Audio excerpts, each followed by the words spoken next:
पालकांचं स्वागत केलेलं आहे.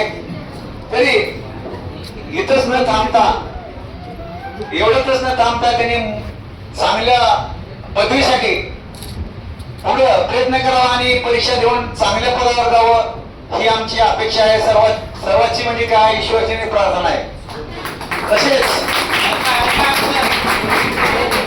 तसेच जी काही त्यांच्या वडिलांनी आपली जी काही मेहनत केलेली आहे किंवा कष्ट केलेले आहेत, कष्ट करून लहान भाऊ कामावर जाऊन तरी आपण सर्वाला त्याचा सारखा अभिमान आहे. आणि असे परिवार लाभल्यानंतर माणूस पुढे जातो.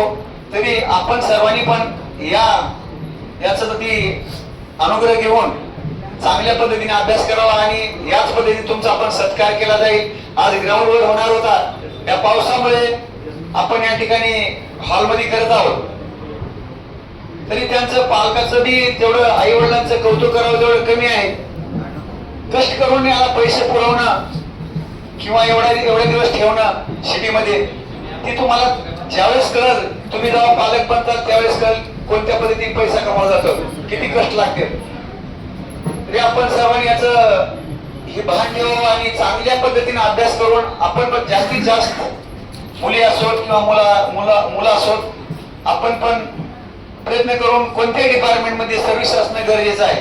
आजकालच्या काळामध्ये सर्व्हिस, बिझनेस किंवा शेती, व्यापार याशिवाय पर्याय नाही. कोणत्या ठिकाणी गेलं तरी कष्ट केल्याशिवाय पर्याय नाही. शेतीमध्ये गेलं तरी कष्टच करावं लागते, व्यापार केला तरी कष्टच आहे. नोकरी लागली म्हणून काही बसून ठेवत नाही. नोकरी लागणं सोपं आहे पण त्याला करणं कठीण आहे. आणि खास करून आर्मी मध्ये तरी सर्व्हिस करणं फारच कठीण आहे. एक तर क्लायमेट कंडिशन असते, कुठे गरमी आहे तर कुठे बर्फ आहे तर कुठे ठिकाणी काय.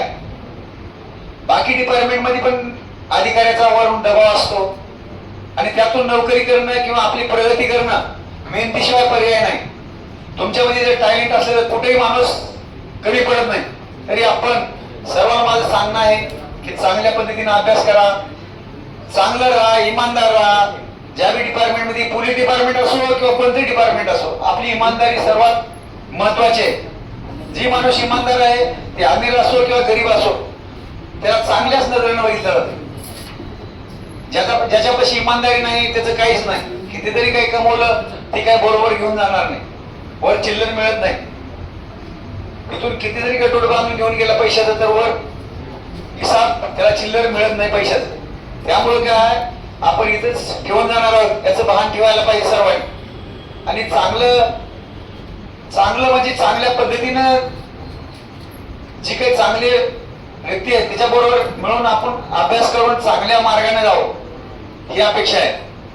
तरी आपल्याला आपल्याबद्दल आपल्या अकॅडमीचे अनिल हावळे 4 शब्द सांगतील, तरी आपण शांत चित्ताने ऐकून घ्यावं. जय हिंद.